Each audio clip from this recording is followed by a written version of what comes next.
first show on Twitter. The first episode got something like 100 million views. Do you want to tell us about that, Mike? Yeah, so Tucker, I mean, I don't if you don't know, Rupert Murdoch called up Tucker after Dominion voting systems put the hammer down on Fox News and said, "You're terminated." Directly.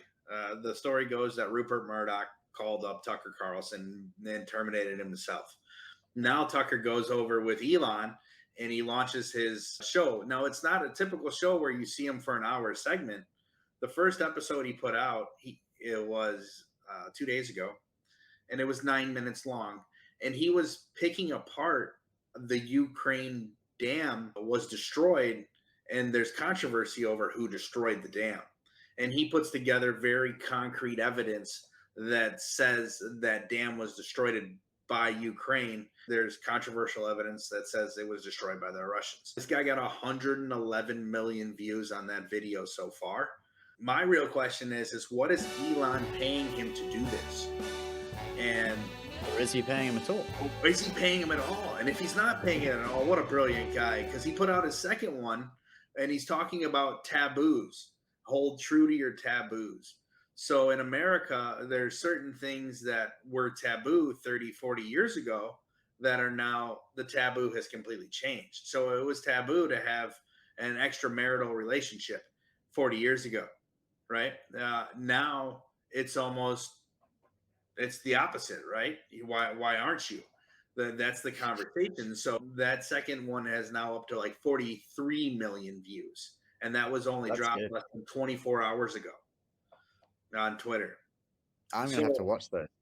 So it's very interesting because there's no holds barred. But really what's interesting is Elon Musk turned around and told Don Lemon and the other CNN guy that got kicked out of the network that they could come to Twitter, and they should.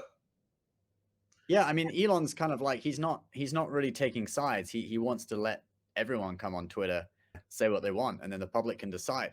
Right. And I would love to see Don Lemon and Twitter and then Tucker Carlson, and then 6 months down the road, we're like, here, let's put these guys together on a show and watch what happens.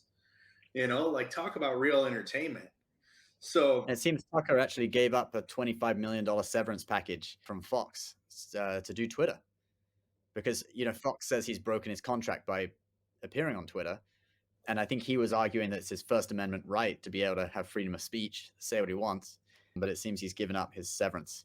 Yeah, I think they might even sue him for this. But the challenge is it's not on a major media network. It's a social media. So essentially, he's not putting out a real show. It's Tucker on Twitter. So it's interesting to see, if he did that on purpose to get around that contract clause. And if he did, good for him. Again, I still think we should get anybody who's been kicked off a network onto Twitter so we can entertain ourselves. That's the best. It's interesting that Elon's taking this approach because he also talked about recently when you have subscribers, you can maintain those subscribers. So if you want to have a paid subscriber network on Twitter, you can then take them with you. That's huge. Yeah, you actually get their emails and stuff, don't you? Yeah. Anybody who ever wants to subscribe to this, just go to Twitter and subscribe so we can take you with us wherever we go. Yeah, so you could sign people up to your website. You can send them email marketing. You can annoy them with marketing emails, etc., which is amazing because none of the other sites, Facebook or Instagram, they don't want you to have the email of your subscribers. I mean, I've got 200,000 subscribers on YouTube. That potentially could be 200,000 emails, and that would be a very powerful email marketing list. But yeah, I don't have it. I can only contact them through YouTube. The other thing is for networks like Instagram, you can't even put them onto a different website.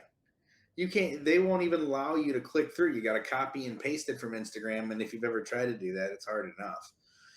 And so it's really interesting that he's taking the same approach with the Tesla that he's doing with Twitter, where it's open source. We have all these patents on our vehicles, but you can use them, have fun. Yeah, it's great.